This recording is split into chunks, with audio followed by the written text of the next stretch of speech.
तोड़ दिया।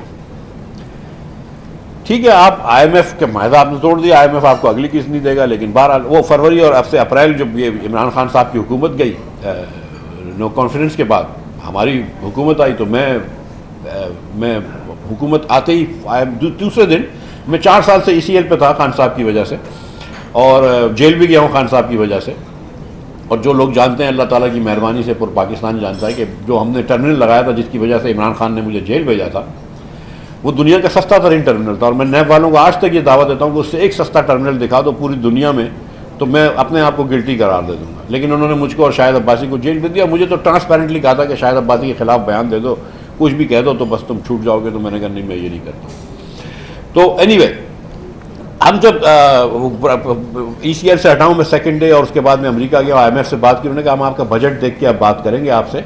और फिर उन्होंने कहा कि पेट्रोल महंगा करो, ये वगैरह वगैरह चीज़ें करी। मैंने तो कहा कि फ़ौरन पेट्रोल महंगा कर दो, लेकिन हुकूमत जो थी उसको बहुत इसके खिलाफ थी कि नहीं महंगा नहीं करो। मैंने कहा फिर वही गलती हम कर रहे हैं जो इमरान खान कर रहा है। बहरहाल फिर हमने बजट दे दिया। जुलाई के अंदर हमारा IMF से एग्रीमेंट हो गया। जुलाई के अंदर IMF ने सितंबर में पैसे दिए। सितंबर में बता 3-4 तारीख को पैसे आए, 15 तारीख को आपने हमें निकाल दिया। और इसाक डार साहब लेके आ गए। डार साहब ने IMF को आंखें दिखाई। IMF डर गया, पीछे हट गया, बात करना छोड़ दी। अब वो जब डर के पीछे उन्होंने बात करना छोड़ दी, फिर आपने सोचा कि यार पैसे तो ख़त्म हो गए हमारे पास। तो फिर आप IMF के पास दौड़े दौड़े गए, और अब आप IMF से फिर डील कर रहे हैं, क्योंकि आपके पास $3 बिलियन हैं और आपका सिर्फ 15 दिन का इंपोर्ट कवर नहीं होता है। तो ये तो इमीडिएट गलतियां थी, 2 मेरे आने से पहले, 1 मेरे जाने के बाद।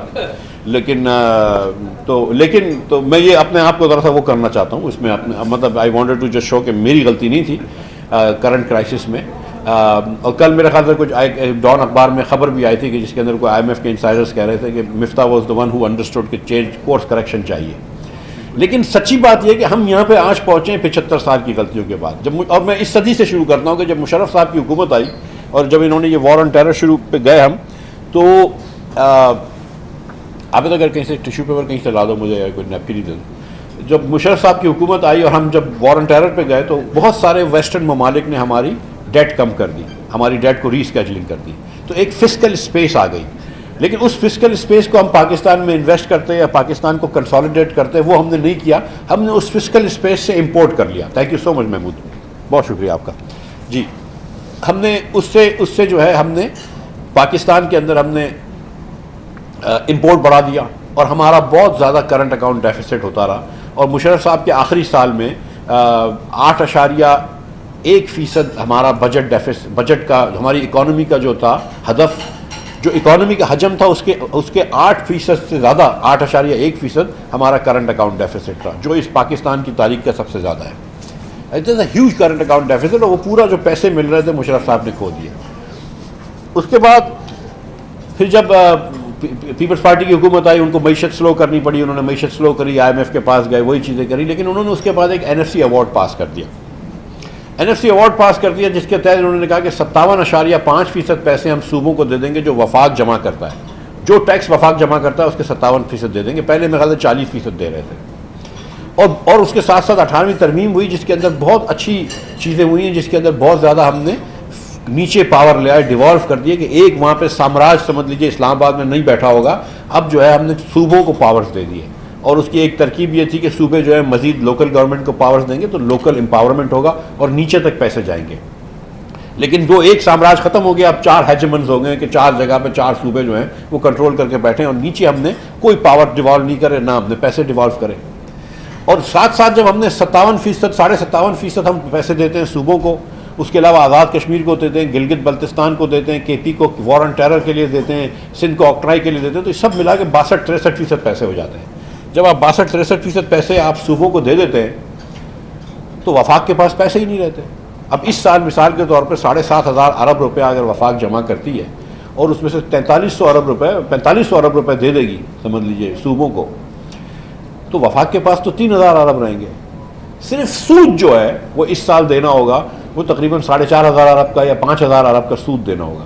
तो आपके पास 3,000 अरब रुपया नेट जमा है, आपको 5,000 सूद देना है, तो ऑब्वियसली सूद लेने के लिए आपको सूद देना पड़ता है। इसको डेट ट्रैप कहते हैं कि we are now in a local currency debt trap. आप छोड़ दीजिए फॉरेन करेंसी डेट को, आप तो लोकल करेंसी के भी पैसे पूरे नहीं दे पा रहे। So we have to understand कि अच्छा, अब मैं जब कहता हूँ कि लोग कह रहे हैं कि भाई आप एनएफसी अवार्ड को चेंज करो, तो लोग नाराज़ हो जाते हैं कि नहीं, है तो आप बड़ी प्रो मिलिट्री बात कर रहे हैं। मैं साथ साथ ये भी कहता हूँ कि जितने भी एक्सपेंसेस हैं वफाकी हुकूमत के current, including military expenses, now will have to grow at less than inflation. इन सबको आपको परसेंटेज ऑफ जीडीपी में कम करना पड़ेगा, क्योंकि हम आप तो अफोर्ड ही नहीं कर सकते इतने पैसे। और जब मैं आपको इसकी तदबीर बताऊंगा बाद में तो आपको पता चलेगी। लेकिन अब इस वक्त आप तसव्वुर करें कि यही खर्चा पाकिस्तान का यही रहे जो पाकिस्तान का आज है, और अगले साल हम टैक्स को जीडीपी डबल कर लें, 15,000 अरब रुपया जमा कर लें। नॉट पॉसिबल, हो ही नहीं सकता, लेकिन समझ लीजिए कि हम कर लें। हम उसके बाद भी जब 9,000 रुपये सूबों को देंगे और 6,000 रुपये वफाक में रहेंगे, तो फिर भी 2,500-3,000 अरब रुपए का डेफिसिट होगा, तो हम फिर भी डेफिसिट में रहेंगे। So the only way to out of this is to do an NFC award review. और ये नहीं कि मैं सूबों को पैसे कम करूं, सूबों को बिल्कुल आप दें, आप बोलें कि आप अपने टैक्स जमा करें। सूबे टैक्स जमा ही नहीं करते। केपी की हुकूमत सिर्फ 30 अरब रुपया जमा करती है, बलूचिस्तान की हुकूमत उतना भी जमा नहीं करती। सिंध की हुकूमत जो है वो सिर्फ कराची से पैसे करती है 200 अरब रुपए। ना इनके पास एग्रीकल्चर टैक्स है, ना ये जमा कर सकते हैं, ना इनके पास प्रॉपर्टी टैक्स है, ना ये जमा करते हैं। क्यों? टैक्स जमा करने से तो आदमी गंदा होता है। क्यों गंदा हो? आप वफाक जो है वो टैक्स जमा करती है और गंदा होती है। सूबों को आप फ्री में पैसे दे देते हैं, कोई कंडीशन अटैच नहीं होती है। खर्चे बढ़ रहे हैं, 6 गुना खर्चे बढ़ गए हैं सूबों के 2010 से, 500% इनकी पेरोल बढ़ गया है। तो कोई पूछे तो सही, 2,000 अरब रुपया हमसे ज़्यादा हम एजुकेशन पे खर्च करते हैं। सूबे 1,000 अरब रुपया तालीम पे खर्च करते हैं, 1,000 अरब रुपया तालीम पे खर्च करते हैं, which is twice the cost of running the federal government. और एवरेज और सिर्फ 1/4 ऑफ पाकिस्तानी बच्चे स्कूल जा सकते हैं, सिर्फ 1/4 ऑफ पाकिस्तानी बच्चे। और एवरेज में जो बच्चा है वो साइंस भी फेल कर रहा है और मैथ भी फेल कर रहा है। तो this is where it is कि आप अब आप दुनिया का बेस्ट इकोनॉमिस्ट आतिफ मियां को लगा दें, उस possibly the finest Pakistani economist Pakistan has produce, ठीक है। आसिम ख्वाजा को लगा दें, हार्वर्ड में इकोनॉमिस्ट है, पढ़ाता है कैनेडी स्कूल में। आसिम और आतिफ दोनों को लगा दें।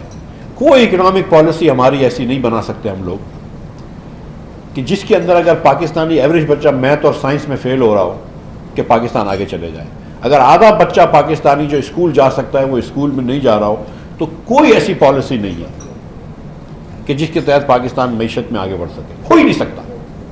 और उसके बाद एक और बात भी बताऊं, और ये स्टेटिस्टिक्स मैं देता हूं बार बार, अभी मैं कह रहा था इधर कि ये आप लोगों की गलती है, तो लोगों को बुरा लगा, लेकिन मैं फिर आपसे गुजारिश करता हूं कि आप लोग तो एलीट बैठे हुए हैं यहाँ के, इस मुल्क के।